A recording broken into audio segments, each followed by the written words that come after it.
Lawyers of Reddit. What was your oh shit moment in court?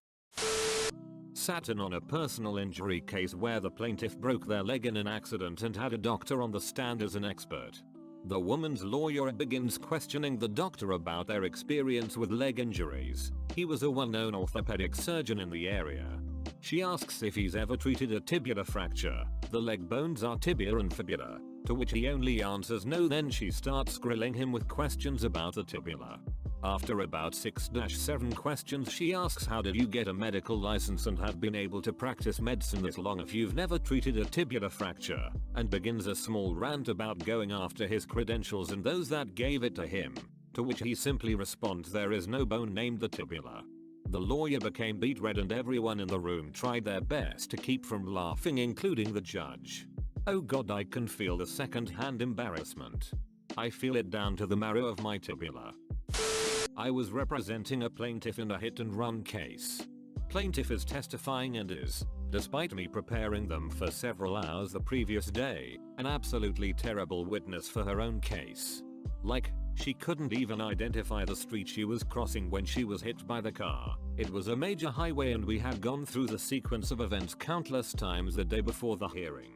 The oh shit moment came during cross-examination. Defense counsel pulls out a picture of my client dressed up and ready to hit the club, which was posted to Facebook the day after the alleged accident. I, thinking quickly, object because the timestamp refers to when it was posted, not when it was taken. Defense counsel showed the picture to my client and asked her when the picture was taken. Sure enough, they say it was taken the day after the accident when she was supposedly in unbearable pain. Oh. Shit. When I was in college, I was a bailiff. Guy is on trial for murder. First witness testified that she saw the defendant shoot the victim. Second witness states the same. Police officer testimony is that he arrived at the scene and the defendant was there holding the gun. Coroner testimony is that the first bullet hit the victim in the arm, the second bullet hit the victim in the torso, and the third bullet hit the victim in the heart, which was the fatal shot. Defendant yells out, see, that proves that I didn't kill him. I only shot the motherfucker twice.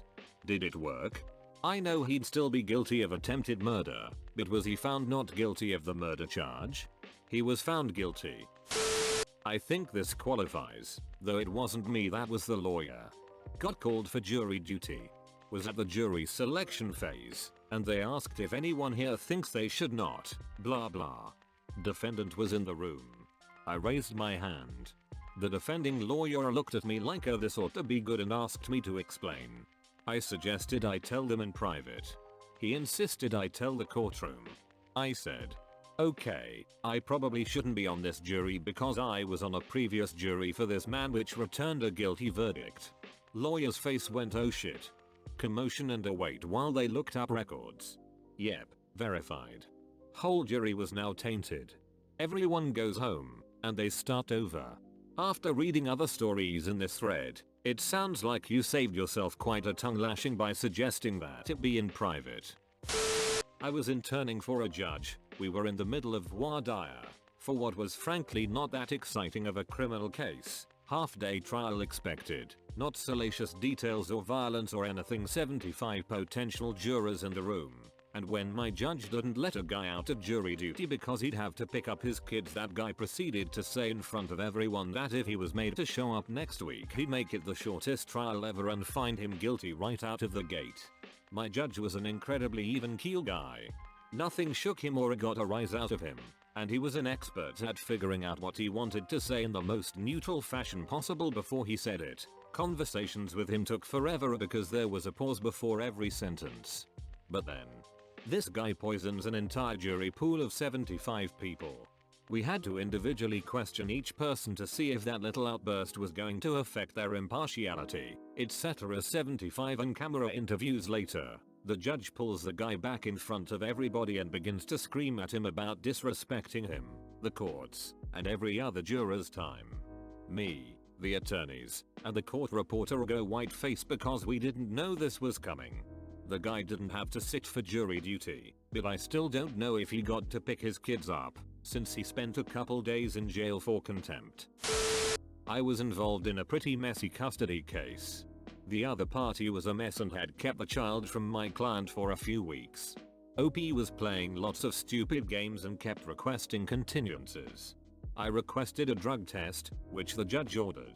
However, the OP didn't show up for it. To clarify, he did show up, he just stood in front of the toilet for literally 2 hours and claimed he couldn't pee. I was representing the plaintiff, so the burden was on me. I called multiple witnesses that testified to the defendant's drug use.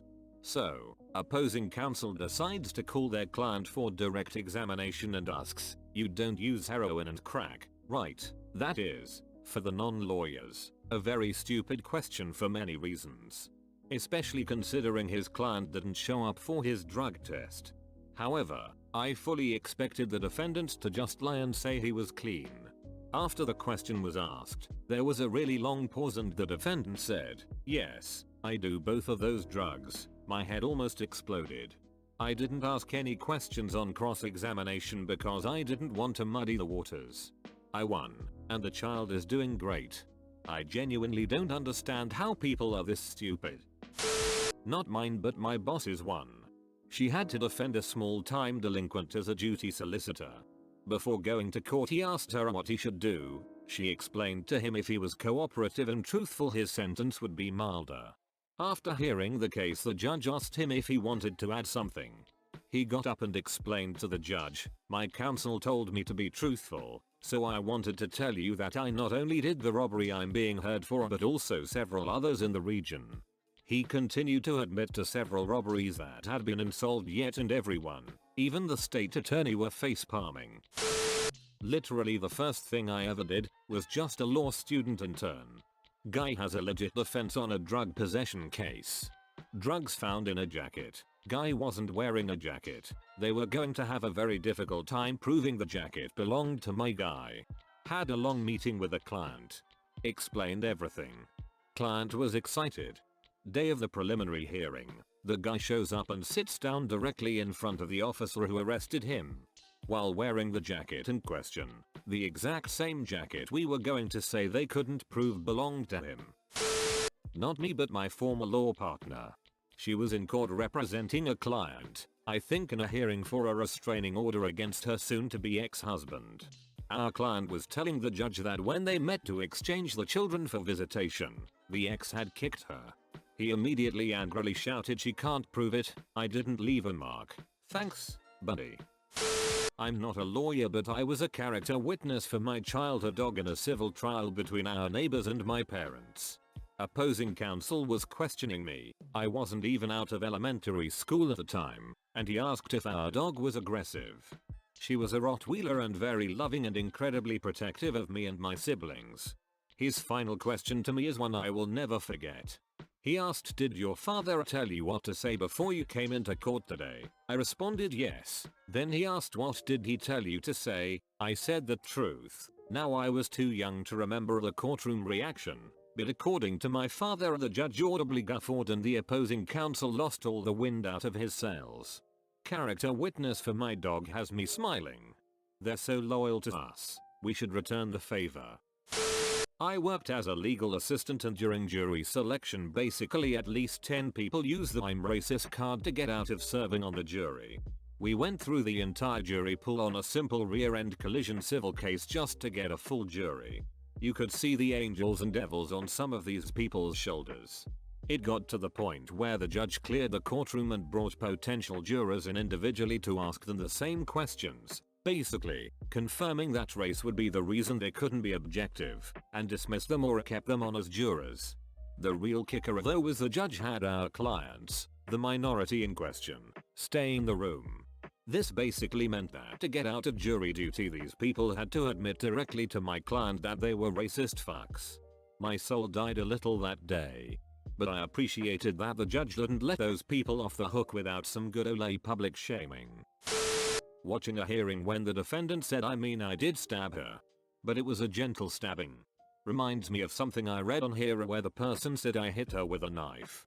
Stabbing. That's called stabbing. I was the dumbest that almost screwed myself. I had 2 charges into different courts.